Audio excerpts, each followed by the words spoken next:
Listen.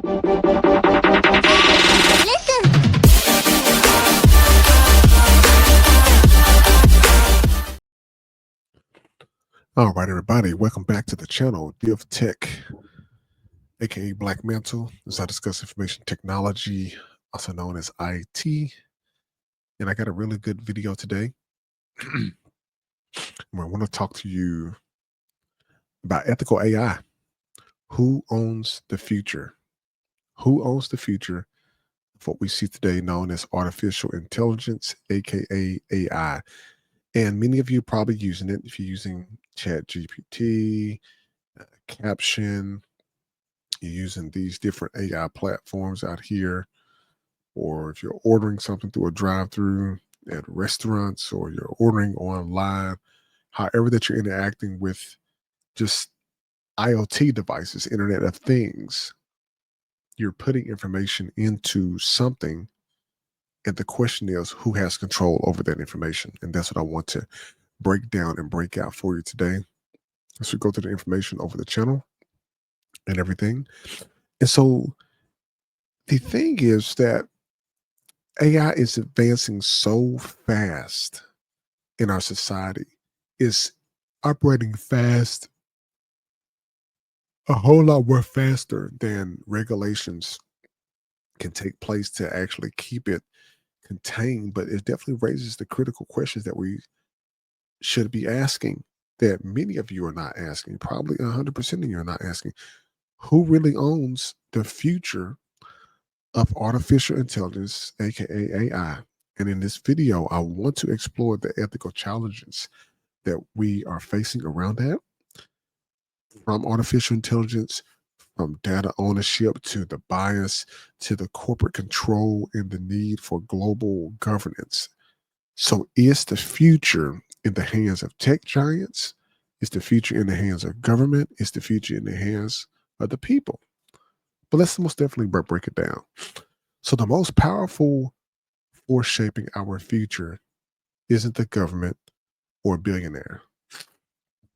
It's an algorithm that you've never seen before. Just think about it.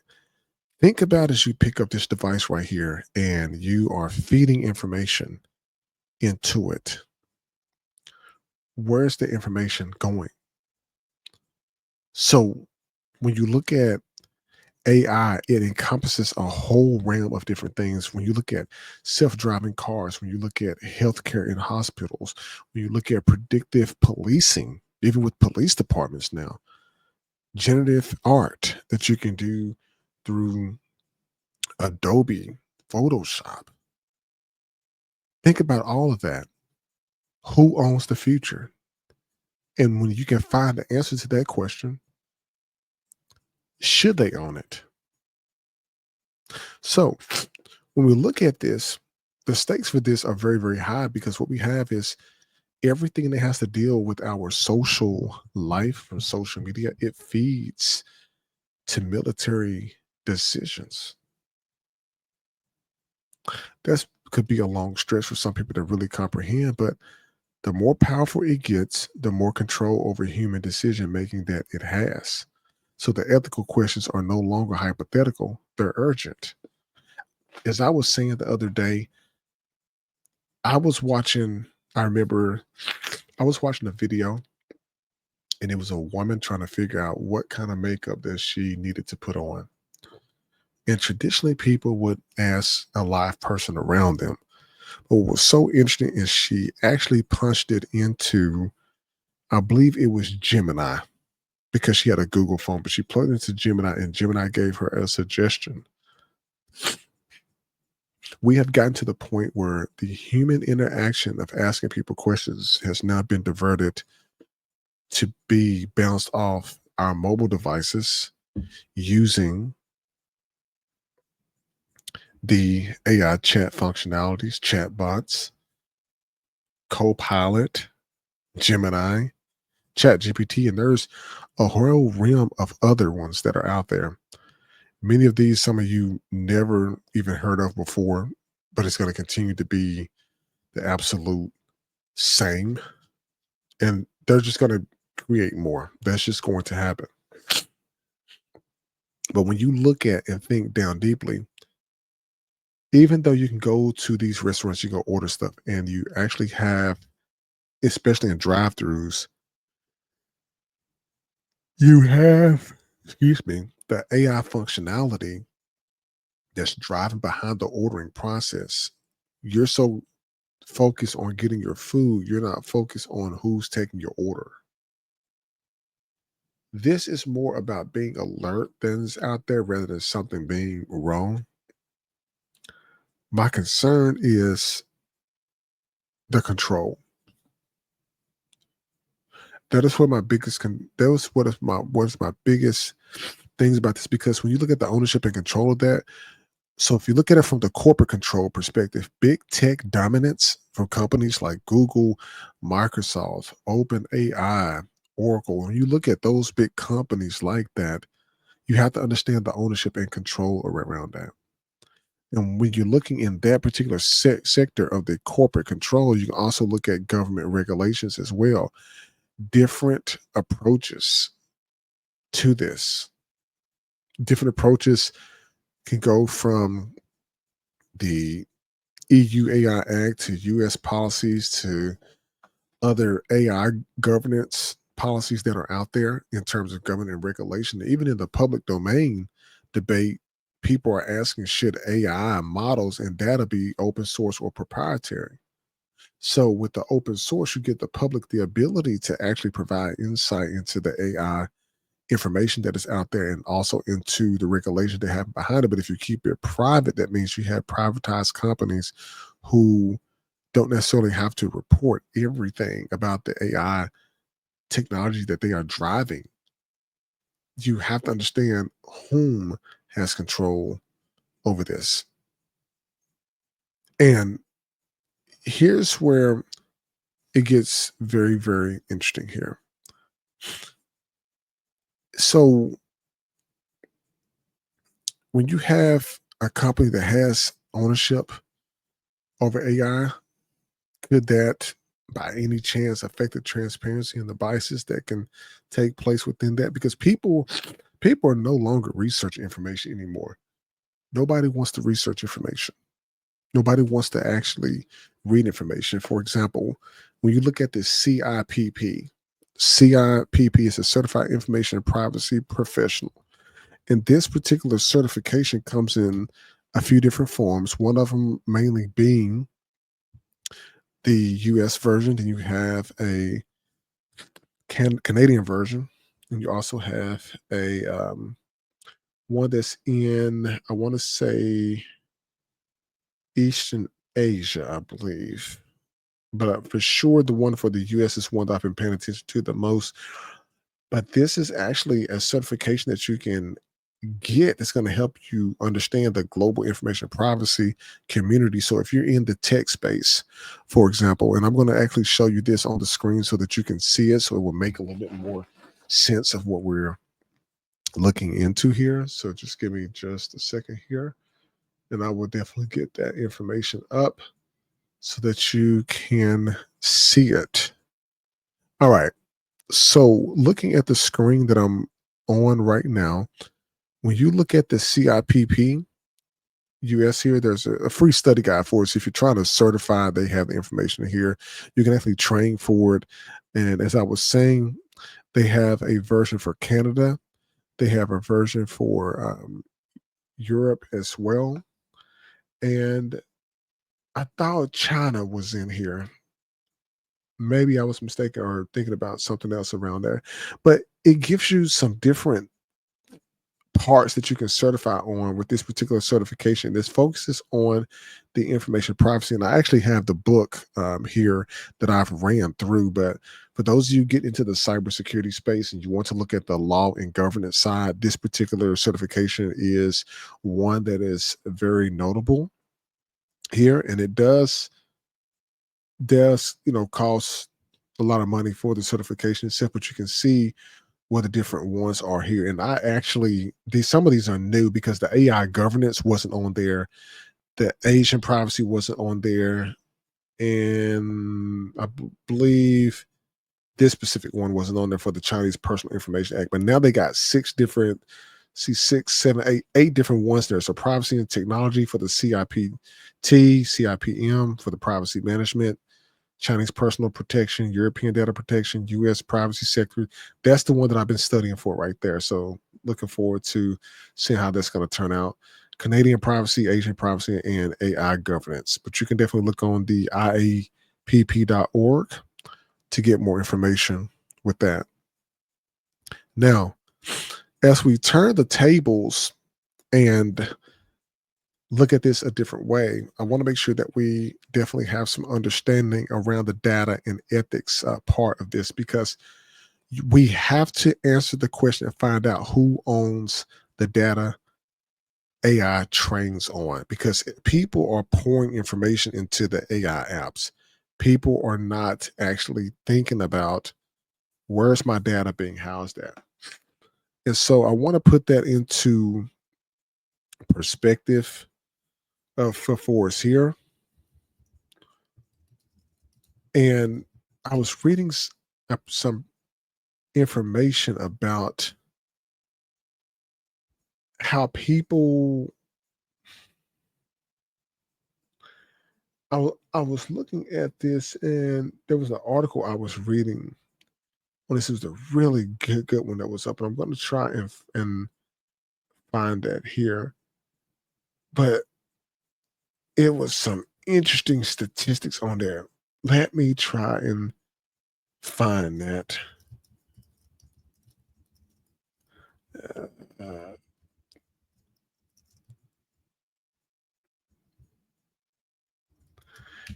and I bring this up because I'm gonna have to find that. I literally had it here a moment ago because I wanted to look at. So there's information and data sets on Statista.com, so you can definitely look there as well. But even looking at the share of employees who believe to have experienced use of AI by the organization that results in ethics issues, in China it was like 52%. US was like 37%.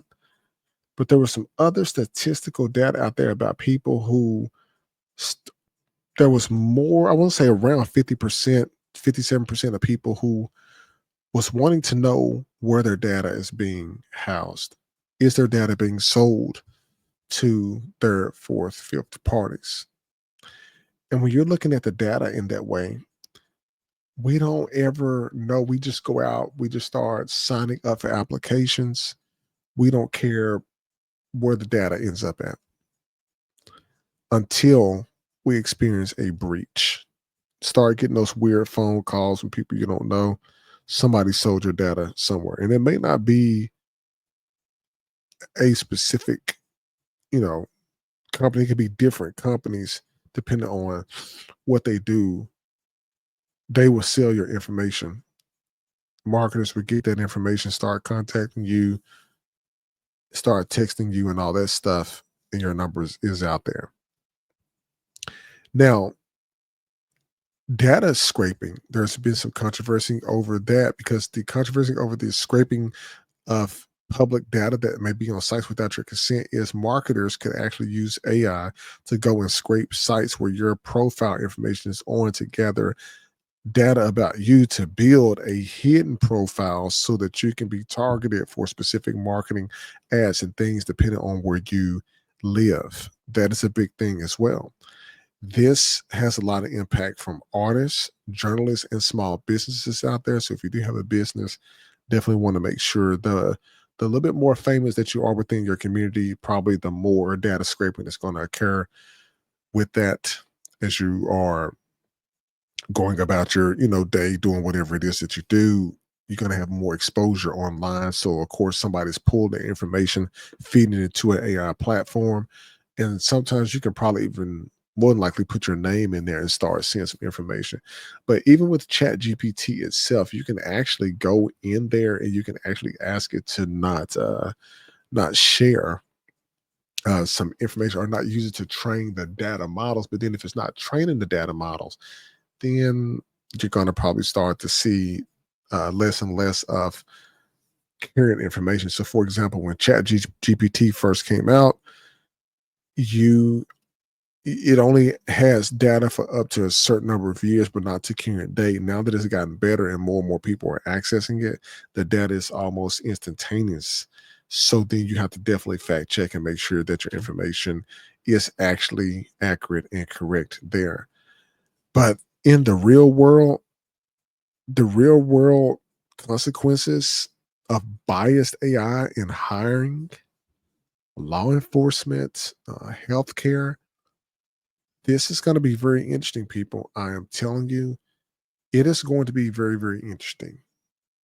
Could be bad, could be good, but it's going to most definitely create some challenges because it's going to impact, so many different people out there. Now, why ethical AI is not just about code, it's about who sets the rules, who is watching over the people that are creating these AI platforms. So you have the general public and public information, you have these AI platforms, they're newly coming up like as quick as possible.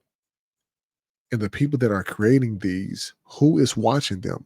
Where's the check and balances in terms of the systems that are used to monitor that to ensure that people's profile information is not consistently shared outside of their permission? Now, when you think about it from that way, now we get into the global power struggle. The global power struggle is where it's at. Nations are competing for artificial intelligence dominance. They want to be the controlling arm of how this information is going from point A to point B. That is what they're after. AI is the next nuclear arms race. Take your hat off for a second and really think about this. The risk of uneven access to these platforms, especially AI, is the haves and the have nots. You either have an AI functionality within your organization or you don't have it. And if you don't have it, you better be figuring out what you can do to stay competitive in this market because people are ditching marketing companies and they just going straight to pouring their information into an AI platform and getting the results that they actually need, like right there on the spot. We are in we are in for a ride with this. We're in for a ride, but what I'm definitely asking for is looking on the path forward. The more and more people that look at the CIPP and the privacy professionals out there who deal with the governance side of cybersecurity, what I'm asking for right now is a call for more AI governance councils, more AI ethical boards, and transparency mandates that need to get ahead of this to ensure that people know what this is about, they understand, and hopefully encourage the public engagement to help them filter some of the things out that shouldn't be there and help the public have a much more of an AI literacy within the communities. This is big, people. I'm telling you, I'm telling you, I'm telling you. This is a shared responsibility issue that we have because everyone's data is at stake right now. There needs to be some checks and balances on this. You cannot have a few companies owning all of this data and all of this technology. And so I'm going to leave you with this. If we don't decide who owns the future of AI, I'm telling you what's going to happen. Someone else will, and they may not have your best interests in mind. So I invite you all to most definitely keep a lookout. Make sure that you definitely comment on the channel. Would definitely like to hear from you. But if you can answer this question in the chat and also in the comments, who do you think should control the future of AI? Like, listen, subscribe to the channel, DivTech 101, aka Black Mantle. Look forward to bringing more content to you soon.